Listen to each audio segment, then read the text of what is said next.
Good evening and welcome to California Today. I'm David Lam, sitting in for Liang Zhang. Let's take a look at some of our previews. We've got a lot of important stories about children today. The whole country is talking about the leak from the U.S. Supreme Court about Roe versus Wade, and California is no different. The governor made his stance clear. Another man took the opposite stance in a much more dramatic fashion by scaling San Francisco's tallest building. A recent poll shows California parents are concerned about learning loss from pandemic lockdowns.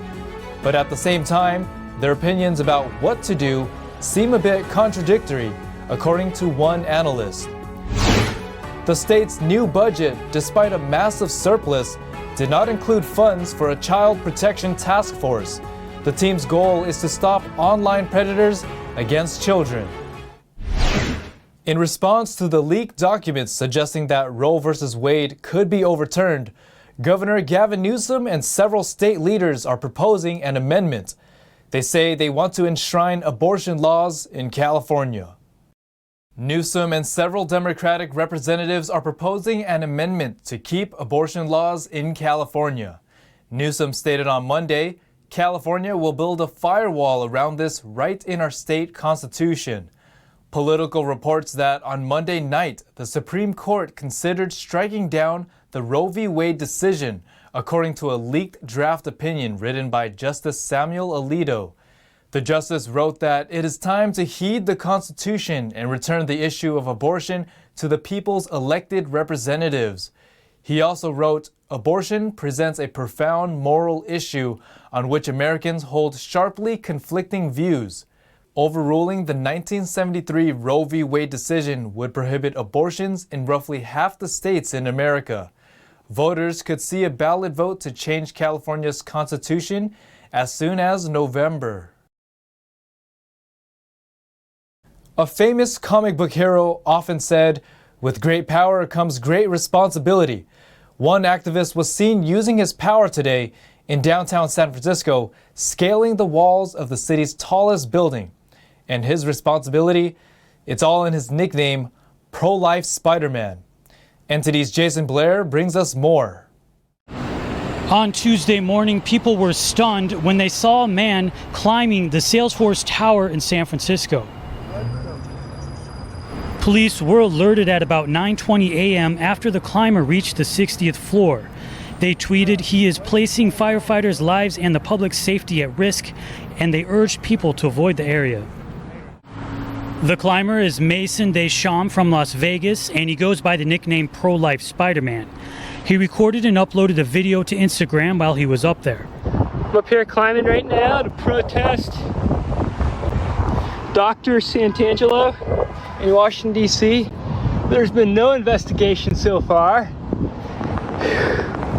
The guy is out there killing babies. I think that's pretty bad. I'd like to help out, share this around.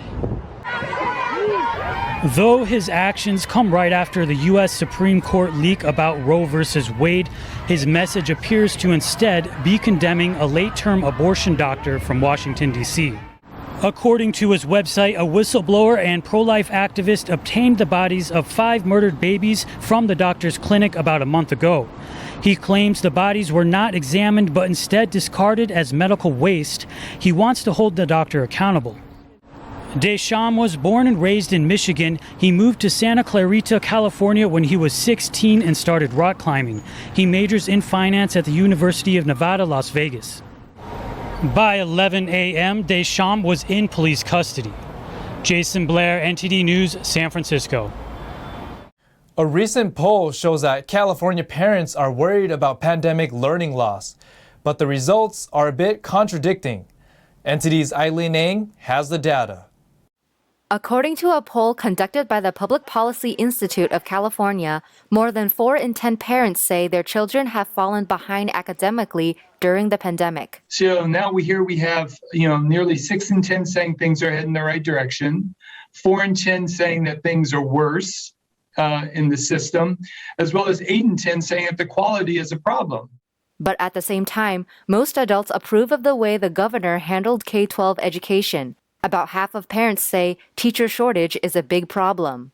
Bonner noted that the results were a bit contradictory, so he did some digging. And so while we don't ask why people feel this way or that way, you can imagine that some folks might be more positive about the overall direction given the impact of the pandemic.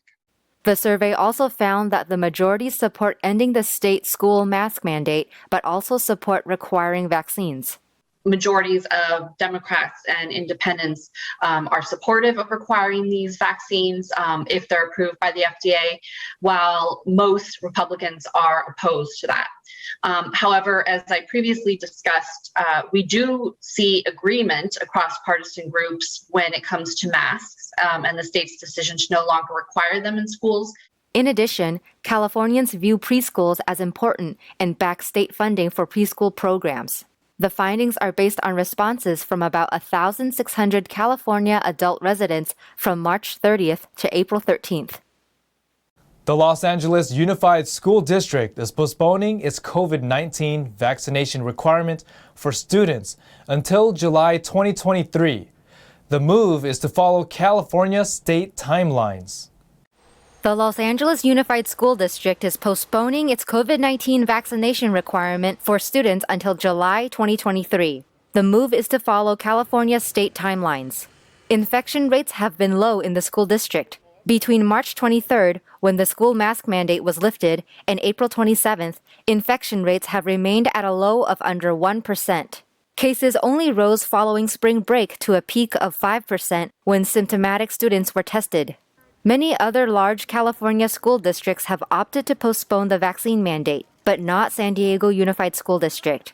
SDUSD plans to implement the requirement for students 16 and up, starting with summer school and for the following school year. No accommodations will be allowed. On April 29th, parents filed a lawsuit questioning the constitutionality of the school vaccine mandate. This is the second lawsuit against SDUSD filed in federal court. The CDC has acknowledged that COVID-19 survivors with natural immunity, such as plaintiffs, may have less risk of reinfection than those who acquired immunity through vaccination alone, the legal complaint states. Special counsel Paul Jonna said in a statement, "Our clients hold sincere religious beliefs that prevent them from taking any of the currently available COVID-19 vaccinations because they were either made or tested using aborted fetal cells." In February, the Supreme Court denied the first lawsuit filed over the vaccine mandate against SDUSD in December 2021, as the school district had delayed implementation until March 2022. The new yearly budget excluded funding for internet crimes against children. In response, the Capital County Sheriff Department called on the governor to retain the funding. The Sacramento County Sheriff's Department is calling on residents to pressure Governor Gavin Newsom to keep funding for a program that protects children from sexual predators and internet exploitation. The call comes as the governor's new budget excluded funding for the Internet Crimes Against Children Task Force. Sergeant Juan Hidalgo, commander of the Sacramento Valley High-Tech Crimes Task Force, said lack of funding will eliminate all existing teams. Currently, there are 5 task force teams dedicated to combating child sexual exploitation and abuse. The Sacramento branch of the task force has received about $400,000 annually since 2016. The branch recently issued a warrant against 24-year-old Demetrius Carl Davis. Officers uncovered numerous screen recordings of children engaged in sexual acts. Davis allegedly generated fake social media accounts portraying himself as a female child named Lizzie. He then communicated and befriended other children online, eventually coercing them to produce pornographic content, including with other children. According to forensic analysis, Davis had over 80 child victims between the ages of 6 and 13 years old. Over the last several years, child sexual predator offenses and human trafficking have surged. FBI departments in Los Angeles and San Diego recently warned of an increase in similar online predation, dubbed sexploitation. Attackers often additionally blackmail victims for money. Sacramento Undersheriff Jim Barnes said that without funding, our ability and resources to combat these heinous crimes will be overwhelmed. Newsom's office representatives were not available for comments. We're going to take a short break, but here's a look at what we've got for you when we come back. A district attorney election debate is heating up, but not over policies. The incumbent allegedly tripped one of the candidates. We'll hear from that incumbent. And the last cherry blossom of the year in Silicon Valley was held. Even though there were no blossoms to be seen, traditional Japanese culture was on full display for guests. That and more on California Today.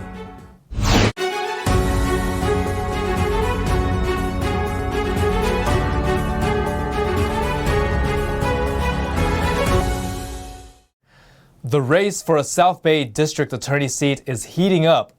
The heat is partially from a tripping incident that was recently caught on video.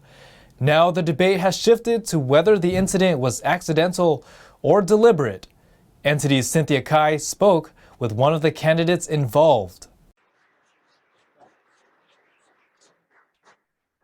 That's the end of our district attorney forum. Thank you all for listening, and thank you for the candidates for being here and answering these questions. Santa Clara District Attorney Jeff Rosen is being accused of intentionally tripping candidate Daniel Chung after a heated debate. I was very surprised and shocked. I was very confused at what had just happened. Chung is a former deputy prosecutor in Rosen's office. In the video, Chung is seen reaching over to shake Rosen's hand, but Rosen doesn't shake Chung's hand. Chung then walked over to Sajid Khan to shake his hand. As Chung walked back to his seat, Rosen allegedly stuck his leg out and tripped Chung. Because if you see the video, I even tuck in his chair so that there's nothing in front of me. So when I just fell over and I felt his leg hitting me, I was very surprised. I was like, did he just intentionally do that to make me stumble? And to me, that's very hurtful, right? Because no one should be experiencing physical violence because of our speech. Rosen's campaign insists it was nothing but an accidental bump.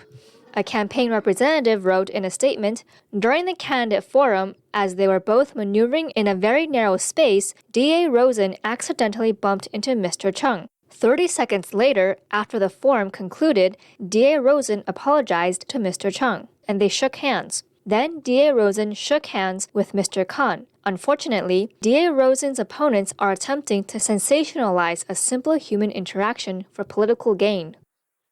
But now the debate is whether Rosen intentionally stuck out his leg to trip Chung. Sajid Khan, the other candidate for DA, saw it all unfold. Khan is a Santa Clara County public defender and wrote on Vantage Point, I could see clearly and felt that Mr. Rosen intentionally stuck out his leg to trip Mr. Chung, which is why I spoke up immediately.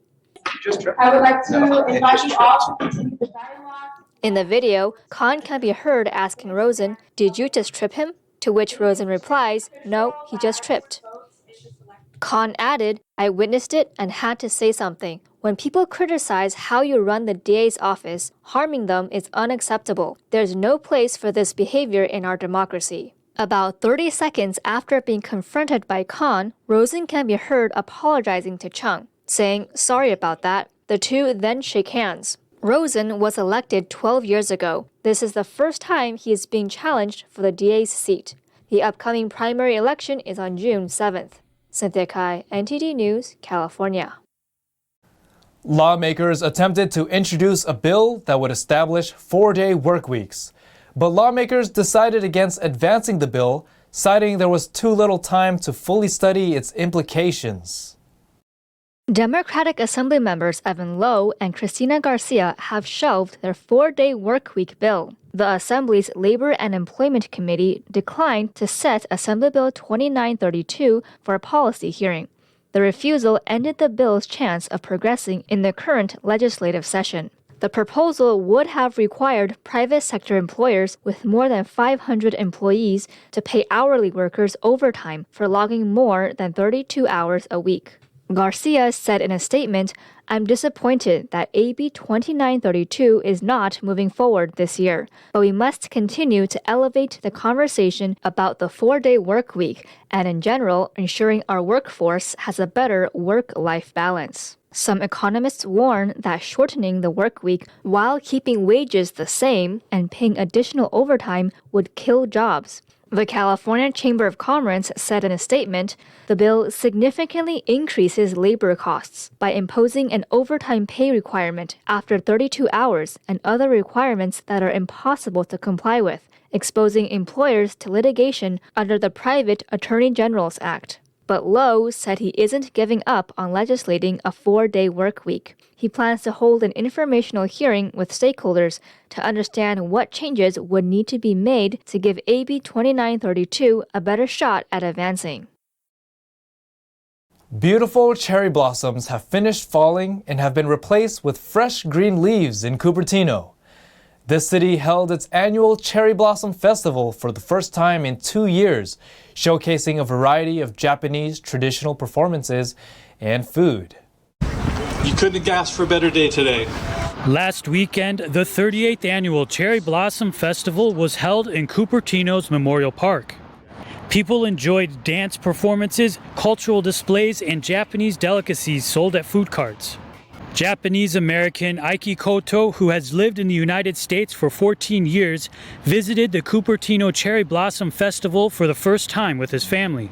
I feel the Japanese culture here and there, and especially, taiko is starting, and then the song was all Japanese. So yeah, I felt, and especially it's a good weather today and a sunny day, so it feels like very spring. He spoke highly of the cultural presentation. If you are interested in Japanese culture, I think you can get exposed to Japanese culture, very traditional one, to the songs that we just watched, the very recent Japanese culture. So it's a great mixture of those old and new. I'm gonna see the calligraphy here. I want to come here again. Koto and his family looked forward to enjoying the food, but they made different choices. I'm really looking forward to those Japanese traditional foods. Pizza. Cupertino organized the event with its sister city, Toyokawa, Japan. Supports local Japanese businesses and organizations to maintain the community. But visitors came from all around the world. And I want to learn more about the culture, another culture, another language. And people around the world is here, and they are interested for me. One of the most popular foods in the festival is the Japanese street food takoyaki. Takoyaki is a savory ball-shaped cake containing chopped octopus made from wheat batter. Near the takoyaki food truck, Shinosuke Yagi, a student at Stanford, performed Japanese taiko drumming. Actually, I never played taiko when I was in Japan, so I'm very proud that I'm able to play in a different country to the people from all around the world in the US. He shared a little tip to avoid wrist injury for people who want to start taiko or are at the beginning level. First, you hit the drum and use that, when you hit, it bounces back. So use that bounce back to hold the drum in the proper position and then get to another beat. Along with food vendors, there was also a temporary koi pond, an indoor event booth, and a booth for the Japanese dog breed Shiba Inu. Johnny Zari's club, Shiba Inu Fanciers of Northern California, have supported the Cherry Blossom Festival in Cupertino for 10 years. He couldn't be happier to be back. Thank God everything is open again. The dogs really love meeting people, so while we were virtual, they didn't get a chance to meet people in person and get pet and get loved on, so it's great that it's back in person. Shiba Inus are the smallest breed of dog local to Japan. This is Indy. He's a 1.5-year-old Shiba Inu. His color is sesame. It's one of the rarer colors. Some people were waiting for companies to bring the food from the long line. I think all of the vendors and performances are really cool because, it brings together what typically happens, during Cherry Blossom Festivals. It's, encompassing all the traditions and culture that, happen in Japan. 2022 marks the 44th anniversary of the relationship between Cupertino and Toyokawa. Now to NTD's Thomas Christian for an update on sports.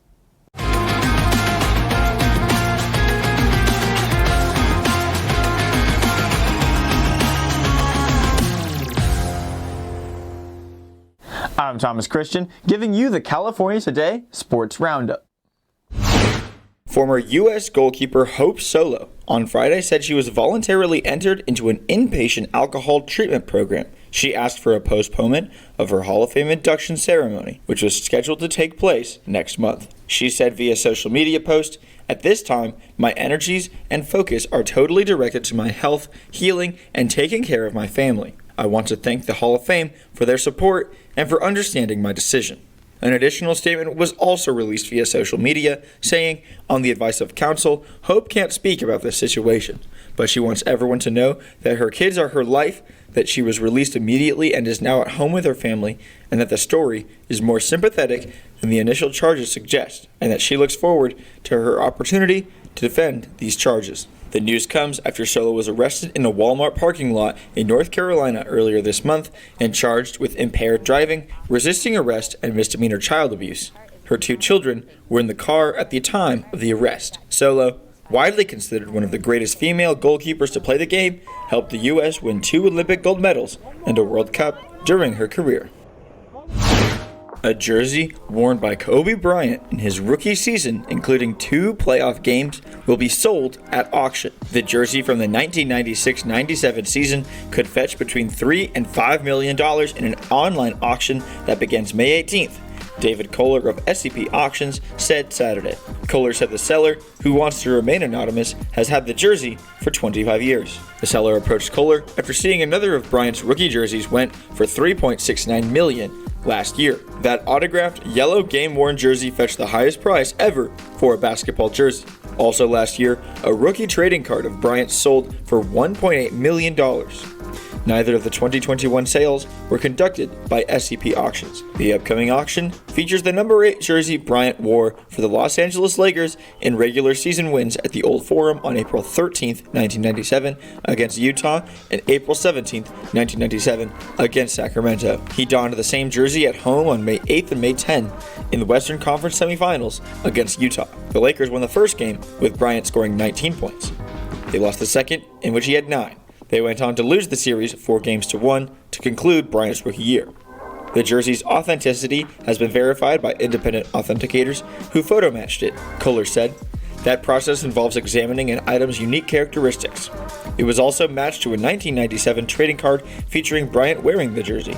It features a logo representing the NBA's 50th anniversary.